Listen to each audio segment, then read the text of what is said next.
Sebelum belajar, mari kita membaca doa terlebih dahulu. Berdoa dalam hati mulai.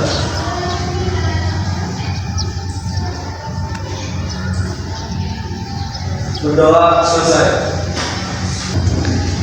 Sebelum mulai pelajaran, kita cek dulu ya. Cek yang hadir Salma, Siti Munawirah, Haris, Muhammad Anfa, Putra Chandra, Muhammad Nurhadi, Nasrullah, Siva, Anissa.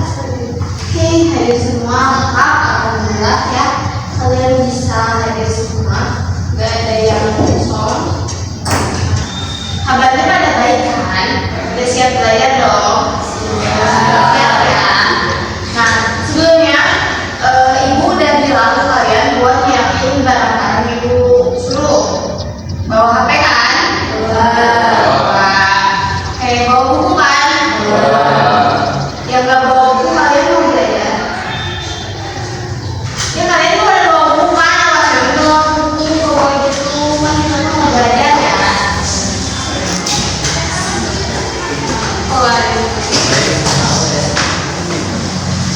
Minggu sebelumnya ibu udah bilang kalau misalkan hari ini kita bakal belajar tentang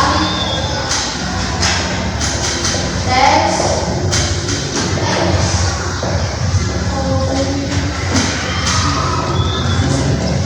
Coba ada yang tahu nggak teks fungsi itu apa? Coba masuk. Yang tahu siapa? Yang tahu teks fungsi itu apa? Oh, coba. Teks eksposisi adalah paragraf atau karangan yang memuat informasi yang disajikan dengan padat, singkat, dan akurat. Oke, benar.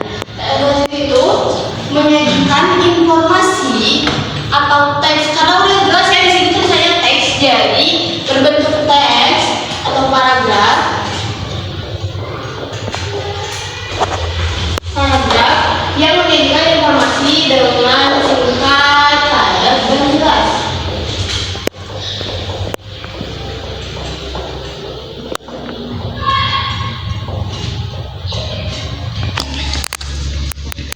Di setiap teks eksposisi atau di setiap materi pasti ada tujuan. Ada yang tahu tujuan dari teks eksposisi itu apa? Boleh. Tujuan dari teks eksposisi adalah untuk menjelaskan dan menyampaikan informasi yang memuat pengetahuan secara rinci dan terstruktur dengan dasar argumentasi yang kuat. Oke, gitu. Nah, jadi tujuan teks eksposisi itu adalah untuk memuat informasi secara terstruktur ya. Secara terstruktur.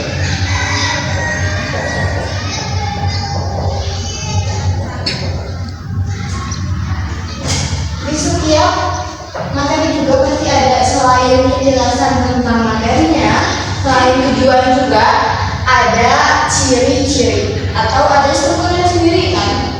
Struktur teks eksposisi karena udah dijelasin juga di sini. Tujuannya itu adalah menyusun informasi secara terstruktur. Nah, struktur teks eksposisi sendiri itu ada 3. Yang pertama ada tesis, ada argumentasi, juga ada penguatan argumen.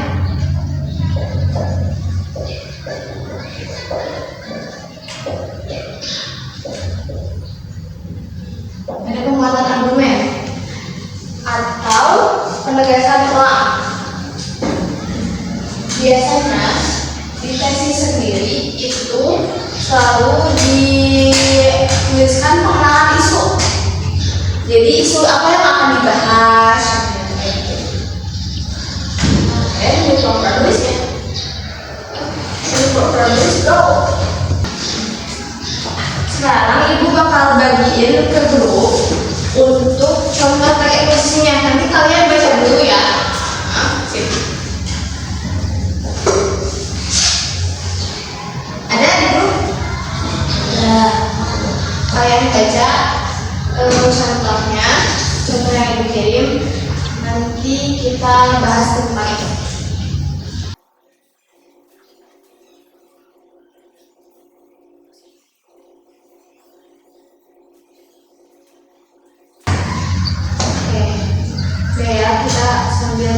sedikit.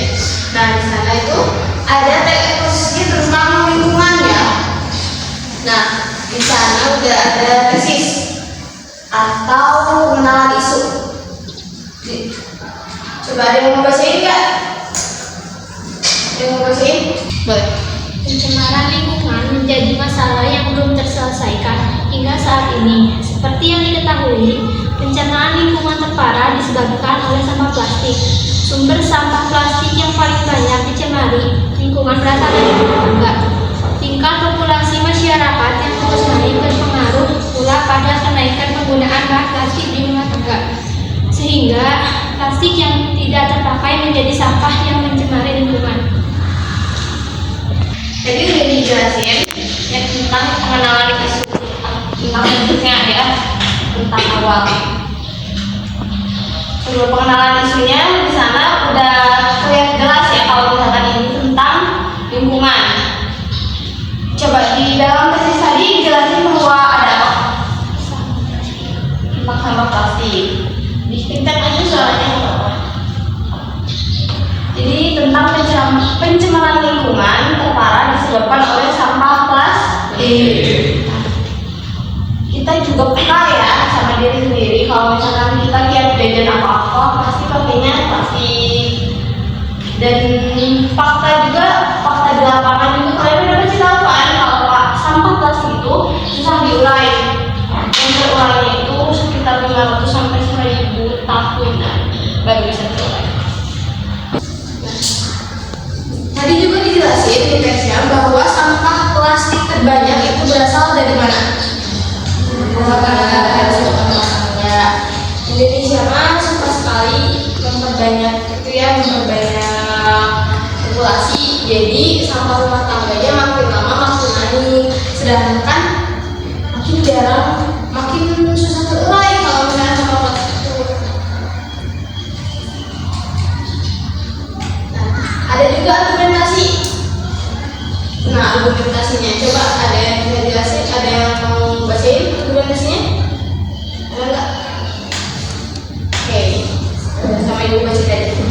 Nah, di sini si penulis menuliskan argumentasinya seperti ini. Jika dikelola secara baik, pencemaran lingkungan akibat sampah plastik sebenarnya bisa diatasi. Salah satu cara yang paling mudah adalah dengan memanfaatkan kembali sampah plastik yang menjadi suatu yang berguna. Misalnya mendaur ulang botol plastik bekas menjadi kerajinan tangan atau mengolahnya kembali menjadi biji plastik. Nah, di sana sang penulis juga menuliskan argumentasi. Di sini udah ibu tulis juga kalau misalkan argumentasi itu berisi pendapat pribadi yang berupa fakta.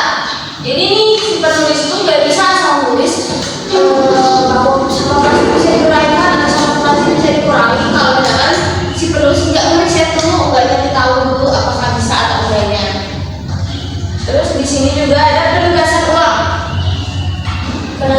atau penguatan argumen yang berisi saran atau rekomendasi. Isinya di sini masalah pencemaran lingkungan akibat sampah plastik yang menjadi masalah bersama. Pengelolaan sampah yang baik ditunjang dengan program 3R, yaitu reduce, reuse, and recycle. Dapat menjadi solusi terbaik untuk mengatasi sampah plastik.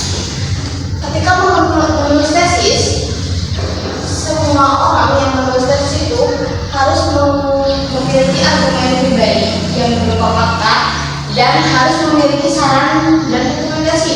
Jadi nggak tiap-tiap ada yang mengklaim oh ini kan ada posisi, tapi di sana nggak ada penguatan argumen, juga nggak ada argumentasi. Itu nggak bisa disebut sebagai posisi ya, karena di dalam posisi itu harus ada argumentasi dan penguatan argumen.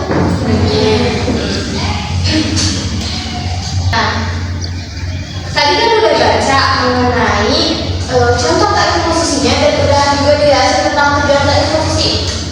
Sekarang ada ciri-ciri teks posisi. Yang pertama itu berisi informasi dan pengetahuan. Itu udah pasti ya. Pasti teks posisi pasti berisi informasi dan pengetahuan. Tentang apa aja gitu teh. Apa sih? Biasanya mah tentang masalah yang terjadi di lingkungan sehari-hari. Kayak tadi contohnya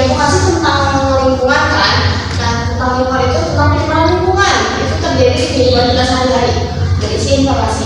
Penulisannya yang singkat, padat, dan to the point. Biasanya penulis televisi itu mendapatkan informasi kalau nggak dari koran, dari bacaan-bacaan berita di Google. Kalian suka kan kalau misalnya nyari informasi dari apa? Suka muncul artikel dari itu panjang kan? Biasanya sang penulis televisi itu menyingkat materi dari sekian banyak tulisan itu disingkat teks. Nah, lalu bersikap objektif dan tidak memihak. Tadi di contoh juga dijelaskan selain nggak menyalahkan ya, tapi menerangkan bahwa sampah plastik itu ada di mana. Si penulis juga menerangkan cara mengatasi atau cara menguranginya. Nah, itu udah bersikap objektif. Selanjutnya ada kaidah kebahasaan eksposisi. Pertama, menggunakan bahasa yang baku. Entah di televisi, eksplanasi itu seringkali atau tadi artikel itu menggunakan bahasa yang baku. Jarang sekali menemukan di teks-teks juga di paragraf-paragraf berisikan informasi menggunakan bahasa yang baku. Tahu bahasa yang baku gimana? Tahu kan? Tahu. Kalau misalkan yang baku itu, kata-kata yang baku biasanya dipakai di cerita atau menyatakan pendapat nggak tadi? Tadi ada menyatakan pendapat kan? Pendapat mengenai si penulisnya tentang penyebaran lingkungan. Terus selanjutnya di kaidah kebahasaan juga menggunakan pronomina atau kata ganti. Misalkan saya, kita, kami, mereka. Pasti ada kata ganti. Lalu menggunakan pronomina atau kata benda. Mengacu pada benda yang nyata atau abstrak. Seperti gambar meja, rumah, dan sebagainya. Oh ya, jadi ada subjeknya. Tadi kan subjeknya ada botol plastik ya, seperti itu. Menggunakan verba atau kata kerja. Yang biasanya mengandung makna dasar, perbuatan, proses, atau keadaan yang bukan sifat dalam biasanya sebagai predikat. Lalu menggunakan konjungsi atau kata sambung. Artinya di setiap kalimat atau di setiap paragraf itu menggunakan konjungsi sebagai kata sambung.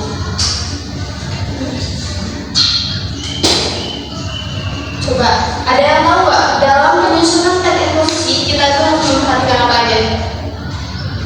Ada nggak? Yuk.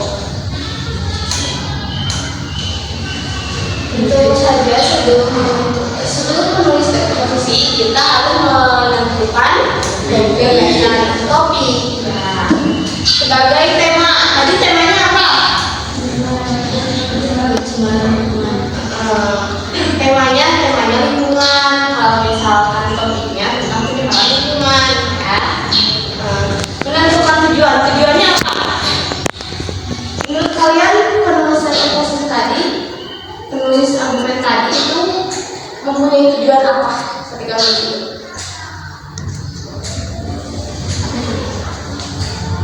Bertujuan terus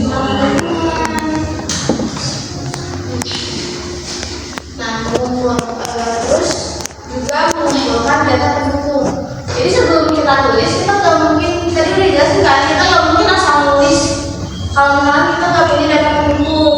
Jadi kita tuh harus nulisnya dulu, harus nyari dulu di artikel benar enggak tentang itu, karena kaidah dalam televisi merupakan secara fakta ya, secara aktual.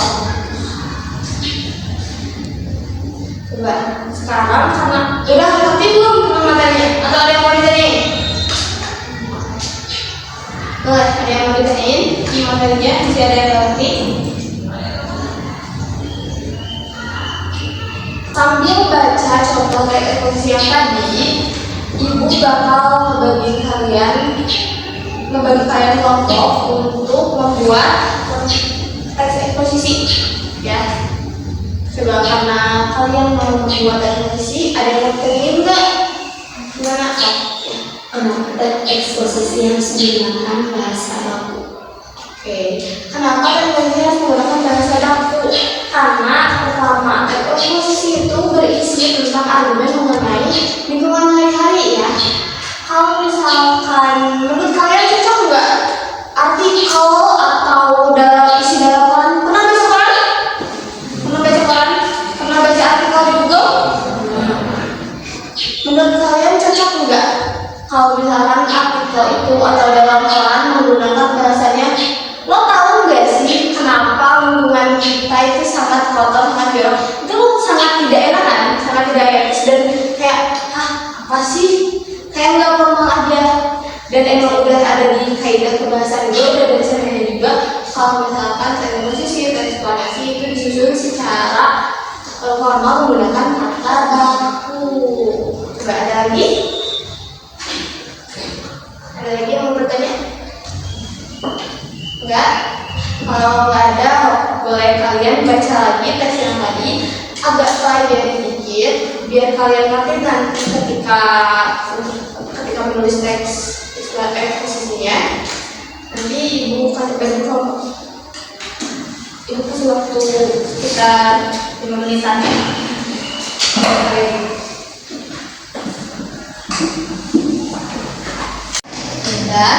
Nah sekarang pembagian kelompok. Kelompoknya sesuai itu ya biar mereka disediakan. Kelompok pertama, langsung memisahkan diri apa ini? Langsung duduk sama kelompoknya. Yang pertama itu ada Siva, terus Anissa, sama Empati ya. Langsung memisahkan diri. Langsung yang tempat duduk maksudnya.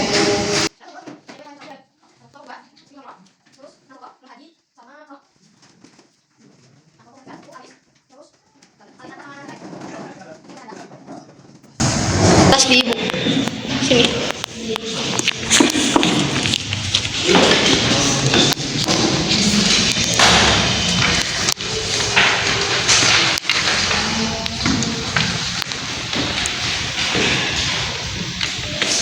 Nah di sana kan udah dapat kertas masing-masing ya. Tadi kan di struktur tesis itu udah dijelasin kalau di tesis itu ada 3 struktur. Yang pertama itu ada tesis, argumen, dan penjelasan ulang. Kalian tugasnya sekarang kelompok cari di Google karena udah dilengkapi oleh fasilitasnya HP. Cari di Google mengenai teknik posisi dan kalian tulis ulang. Tapi meskipun tulis ulang, kalian harus pelajari tentang isi tesis tersebut karena nanti dijelasin oleh kelompok dan kelompok lain menanggapi. Ngerti? Oke. Enggak. Cari di Google dan tulis ulang ya.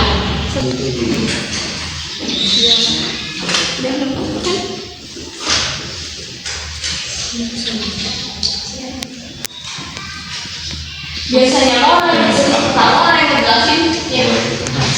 Biasanya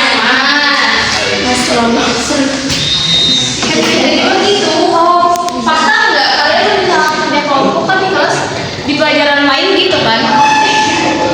Yang orang yang ditulis pertama itu orang yang menjelaskan materinya. Ya. Nah, sekarang sebelum penjelasan materi yang kalian udah tulis, yang kalian udah cari, coba perwakilannya dulu. Atau ada yang mau memajukan diri atau memajukan kelompoknya buat aku yang mau baca pertama gitu. Biar cepet. Oke. Kelompok 2 ya. Kelompok 2. Mau semuanya bacain ke depan? Ya. Oke. Kelompok yang lainnya memperhatikan dan juga kayak mempersiapkan pertanyaan. Kayak pokoknya pertanyaan. Apakah kalian mengerti tidak dengan materinya atau debatan gitu. Assalamualaikum warahmatullahi wabarakatuh. Waalaikumsalam warahmatullahi wabarakatuh. Perkenalkan, kami dari kelompok 2 yang akan mempresentasikan pengelolaan kekayaan budaya. Sebagai warga Indonesia yang peduli, kita memiliki tanggung jawab untuk merawat dan memelihara warisan budaya negara kita. Tindakan ini bertujuan agar kekayaan budaya kita tetap lestari dan tidak punah. kehadiran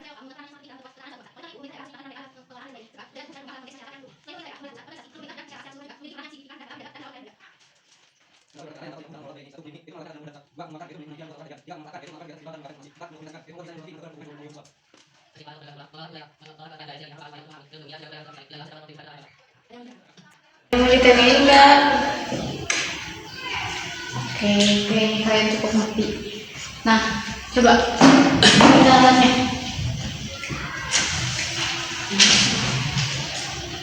Nah, di sini ada tesis atau pendahuluan. Kalian kan udah baca ya tadi. Isi atau pengenalan isu kan Yusuf. Pengenalan isunya kira-kira ini tentang menganggap kekayaan Indonesia. pengelolaan kekayaan Indonesia. Nah, argumentasi yang dinyatakan oleh penulis apa? Bahwa kekayaan Indonesia itu apa gitu? Argumentasi dalam hal ini itu apa? Membaca, sambil baca apa enggak? Di sana pendapat pribadi yang berupa fakta yang ditulis oleh penulis si ini tuh mau nerangin apa sih sebenarnya ke audiens gitu.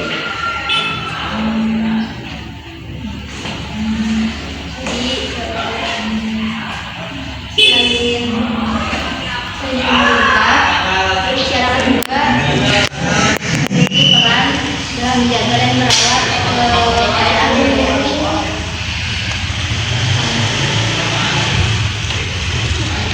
Oke, di sana kan ditegasin ulang nggak? Apa penegasan ulang itu coba?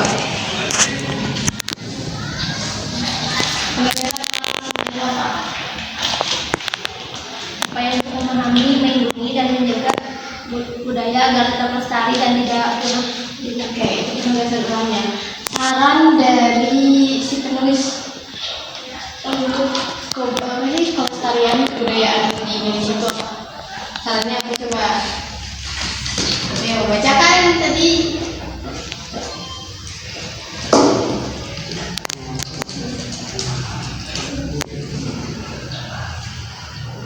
Sarannya untuk lebih melindungi, mengembangkan, memanfaatkan, dan mendokumentasikan kekayaan. Sarannya jadi dengan cara melindungi, mengembangkan, juga memanfaatkan si kekayaan budaya di Indonesia.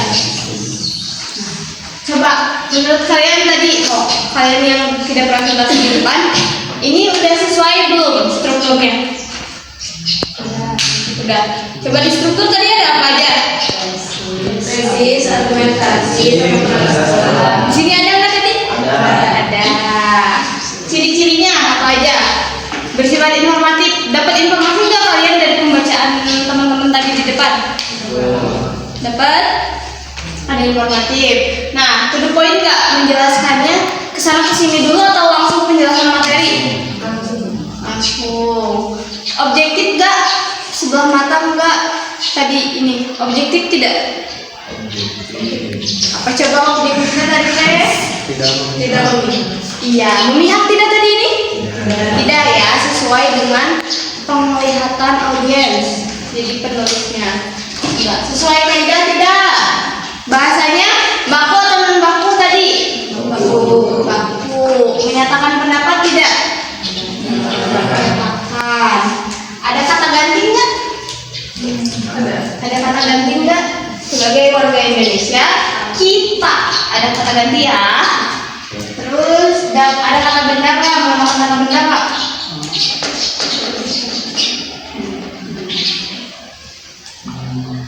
Warisan budaya ya, warisan budaya tuh biasanya festival, foto, dokumentasi, organisasi ada kata benda. Menggunakan kata ganti tidak? Menggunakan ada kata konjungsi tidak? Apa coba konjungsi? Ayo. Konjungsi itu kata sambung. Ada nggak? Ada. Apa coba? Selain misalnya itu tuh merupakan kata ganti. Oke. Coba ibu mau nanya sama kalian. Tadi materi ini tentang apa coba? Ayo. Perhatiin semuanya kan? Materinya tentang apa? Budaya. Iya, benar. Pengelolaan kekayaan budaya. Ada yang mau disampaikan sebelumnya? Udah? Sekian dari kami. Assalamualaikum warahmatullahi wabarakatuh. Boleh kalau mau saya bisa kan? Oke, mau satu. Solo player. Yang masuk. Ya, tuh. Assalamualaikum warahmatullahi wabarakatuh. Waalaikumsalam warahmatullahi wabarakatuh. Saya akan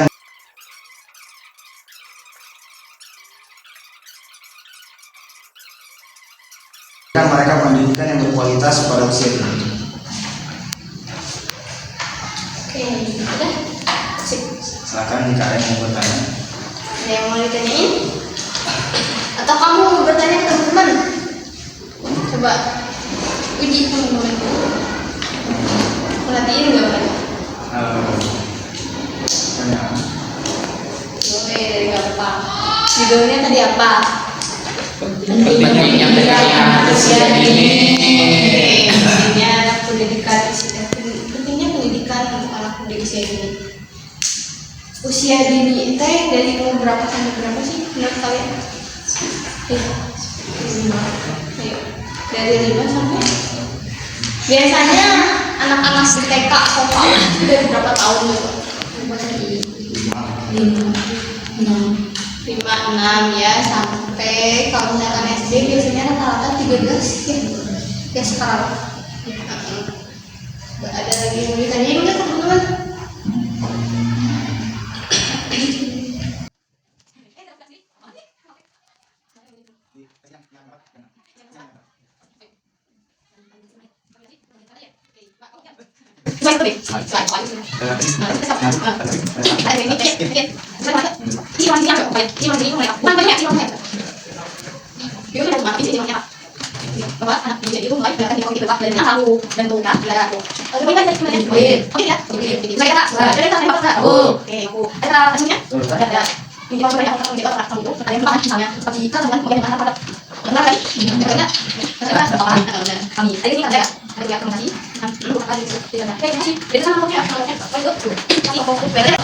Berarti yang lain kelompok 3 siapa yang mau jelasin? Atau mau semua lagi? Mau sendiri mau semua? Boleh. Assalamualaikum warahmatullahi wabarakatuh. Waalaikumsalam warahmatullahi wabarakatuh. Kami di sini kelompok 3 akan mempresentasikan contoh teks eksposisi dampak positif teknologi dalam pendidikan.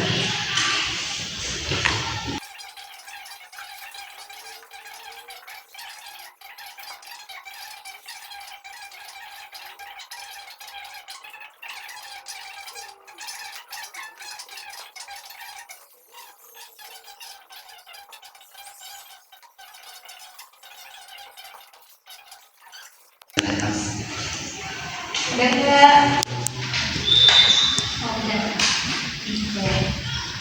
Apa sih yang dimaksud kritikus teknologi? Kritikus teknologi. Coba kalian tahu nggak apa itu kritikus teknologi?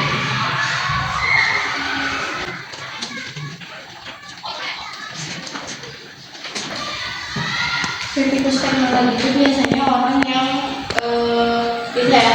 Kalian ngerti kan kritikus itu orang yang biasanya mengkritik dan ngasih saran. Nah biasanya kritikus teknologi itu memberikan saran dan memberikan kritikan mengenai teknologi yang ada di masa sekarang. HP itu nggak lepas dari kritikan. Laptop, TV, kayak gitu nggak lepas dari kritikan. Sehingga kita kan sering nih ngelihat di TV suka ada ya bulan HP baru atau alat komunikasi baru, ya kan? TV model baru, ada pembaharuan kayak entah itu dari segi desain, dari segi dalam si apa sih alat komunikasi itu sendiri. Nah, oke. Nah, kita ini bersifat informatif gak? Coba. Nah, isi informatifnya apa? Isi informasi di sini apa? Coba dampak positif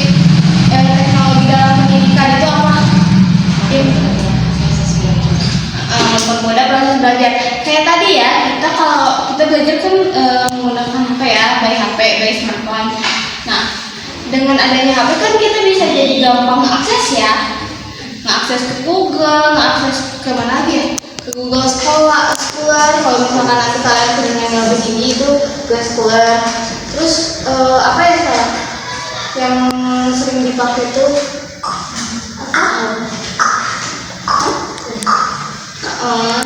aplikasi belajar kayak Genius gitu. Nah, ini to the point nggak materinya? Poin ya. Terus sikap objektif kan? Ya, penulisnya tidak memihak pada satu sisi ya, karena memberikan saran juga. Di dalamnya ada tesis tadi? Ada argumentasi? Ya, ada juga ada kesimpulan atau penugasan ulang. Nah, sesuai kaidah nggak untuk kalian? Tadi kan kaidah udah dijelasin ada apa aja, sesuai kaidah nggak? Sesuai. Nah, oke, terima kasih kelompok 3. Tadi yang ngebaca ini apa? Berdua.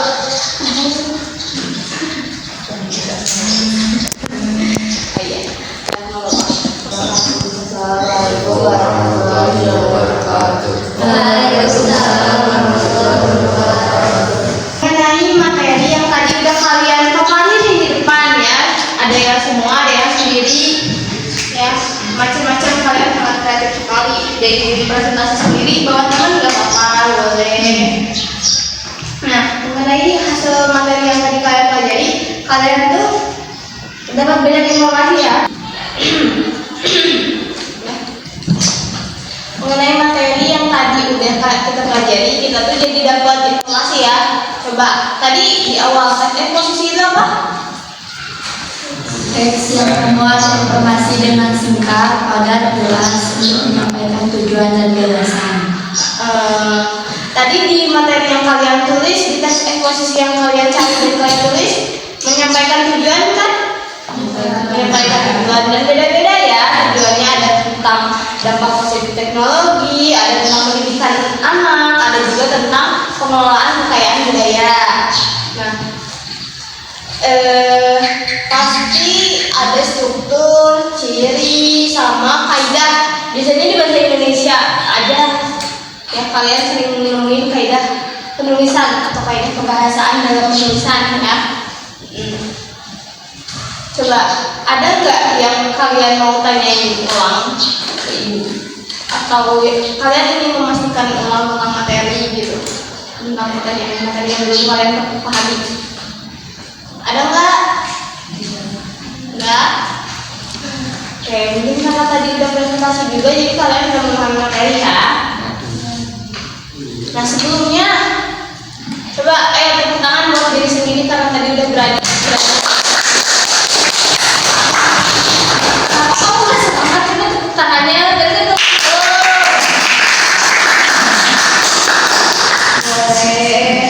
Nah, ya jadi di pembelajaran kali ini kita udah belajar tentang teks eksposisi, udah juga tahu tentang isinya, tentang strukturnya, tentang ciri-cirinya, kebahasaannya, sama tujuan menulisnya juga udah tahu ya, sama penentuan penyusunannya udah tahu bahwa kita tuh kalau tiap mau nulis sesuatu pasti harus nentuin ide, ya kan? Gak mungkin kita mau nulis apapun itu tanpa ide. Karena waktu juga udah beres, kalian juga sudah mengerjakan tugas. Kayak materinya paham kan? Materinya masuk ya? Iya. Karena itu pembelajarannya kita akhiri di sini. Sekian dari Ibu. Terima kasih karena sudah membersamai pembelajaran. Terima kasih juga sudah menyimak dengan baik. Semoga materinya terus ada di kepala kalian sampai kapanpun.